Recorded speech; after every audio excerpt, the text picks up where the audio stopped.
Alors parce que les violences faites aux femmes ne diminuent pas. C'est un sujet qui a été déclaré grande cause nationale il y a plus de 5 ans. Pourtant, le nombre de féminicides ne baisse pas, le nombre de viols ne baisse pas, le nombre d'agressions sexuelles ne baisse pas. L'impunité continue à être là. C'est un des facteurs de la culture du viol et des violences qui ne s'arrêtent pas. Et donc, on a besoin de ce genre de journée pour pouvoir rappeler l'importance politique de ces sujets. Mais évidemment, on ne peut pas se limiter à une journée. Ça doit être tous les jours la journée de la lutte contre les violences faites aux femmes.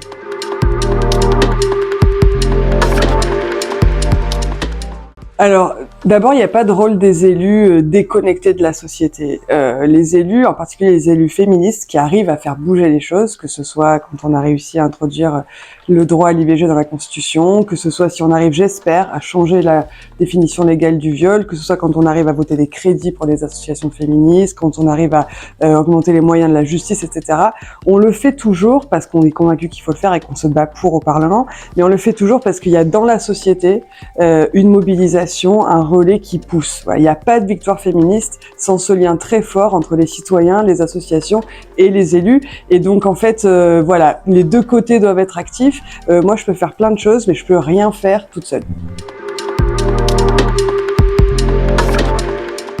À l'occasion de cette journée, je souhaite, en qualité de directrice de l'Alliance française de la haie, adresser à toutes les populations, à travers la présence incarnée de Madame la sénatrice Mélanie Vogel, vraiment un appel à donner plus de pouvoir, plus de voix aux femmes, que ce soit dans les rôles élus, ou dans d'autres positions de responsabilité dans la société. Car quand les femmes sont aux commandes, force est de constater que les progrès pour la société et pour les femmes sont notoirement meilleurs.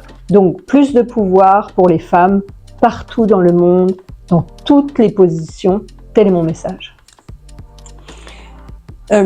Alors, je pense que on a fait quelque chose d'extraordinaire en France avec l'introduction du droit à l'IVG dans la Constitution. Et cette chose extraordinaire qu'on a faite, qui est une des plus grandes victoires féministes de ces dernières décennies, ça a été possible grâce au travail parlementaire évidemment, mais grâce à la mobilisation de la société. C'est la société qui a gagné ce combat.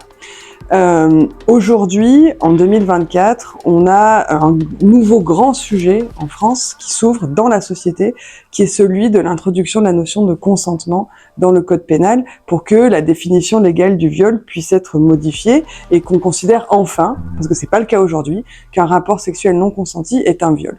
Je crois qu'on a, de la même manière que l'introduction du droit à l'IVG dans la Constitution, la possibilité de faire ça, qui serait encore une grande victoire féministe, si les citoyennes et les citoyens se mobilisent. Et donc, mon message, c'est ça. Vous vous êtes mobilisés pour l'IVG dans la Constitution, vous avez gagné. Mobilisez-vous pour le consentement et on va gagner.